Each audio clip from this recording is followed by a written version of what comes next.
A Note on Ivanov by Anton Chekhov. In fact, this masterpiece would deserve many more notes, so maybe this is just the first note, number one on Ivanov. I'll see how it goes.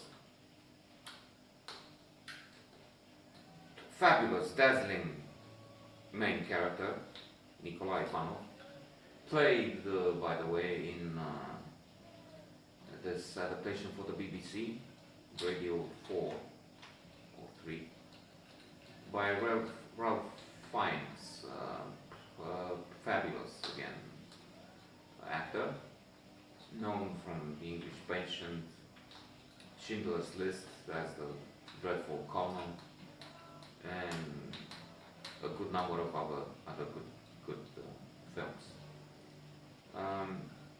Ivanov is so complicated that he has in himself almost all the skills, the qualities, the defects, the idiosyncrasies of a human being. He's human, oh so human. Now I recall when his wife Anna tells about his youth, how he didn't call people reptiles. She has this conversation with the doctor. They're going to this party and the doctor says, "Oh, why did you come to this? You bring me with you to this house of reptiles." So, come on, and not in these words obviously, but you keep saying you're so honest, and you don't have to say that. In fact, it's bad manners to say it all the time. When you take a lady out, you don't crush her with all this. Let her see it. Ivanov, when he was young, he never called people reptiles. He let people be. He was enthusiastic, and he was such a wonderful, idealistic young man. We get the feeling that he was perfect. He was Superman and Batman and everything else. On the other hand, he keeps complaining, "I'm Hamlet. You're in love with Hamlet," he says to Sasha. That's another character that enters the stage. So if I back away a little, we have Ivanov, who is a progressive landowner, which would mean, I'm speculating now because we don't really have the details so much, but he would mean a man who tries to get things done in a new way. He's decent to his people, again, guessing. He's trying to adapt to new realities, to bring civilized manners into the farm and the production.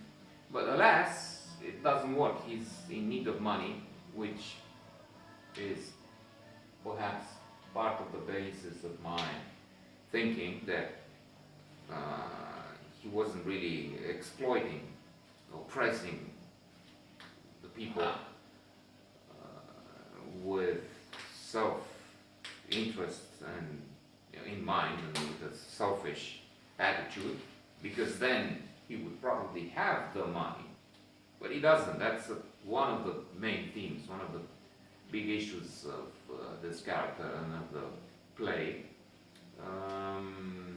The fact that he's indebted to another landowner. He has to pay the interest at least, but he wants to defer it. There's no way, she says. This is a woman who's very tight with money, very greedy, and as a paradox, they keep some of the villagers and the aristocrats in the area, they keep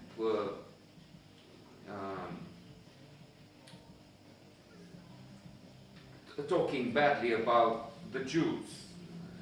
This is the segregation and racism,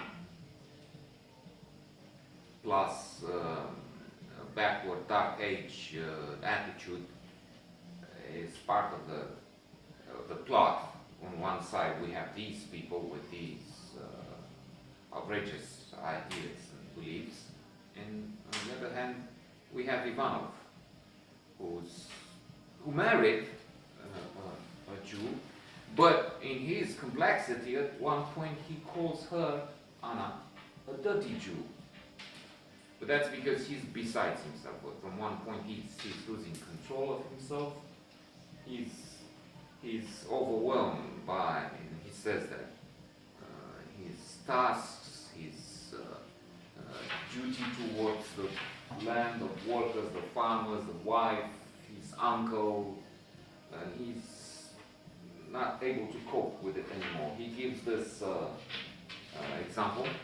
He tells this little story of a young man he knew who worked at his place, and he was so eager to give women and others the impression that he's the strongest of them all, that he would take twice the weight of an ordinary man, two sacks on his back instead of one. And he broke his back and he died. And he says, that's how I feel, Ivanov says. I feel like I have two sacks on my back. I have to return to this tomorrow, I'm pretty sure, because I've only started to say what I feel about this play, which is tremendous, wonderful, sensational, has so much within the theme of religious, as I said, the clash of these of cultures. Why would you marry a Jew, they say, speaking of Ivanov, who is the talk of the place, of the town. And on the other hand, as I said, the Russian aristocrats, at least one that we have, who's giving out money, is so mean eventually to her daughter. Her husband has to go around in order to try and save face and keep his friendships with others, including Ivanov. He goes to Ivanov to offer him some money. This some money I have, but don't tell her, she will kill me. I will need to return to this.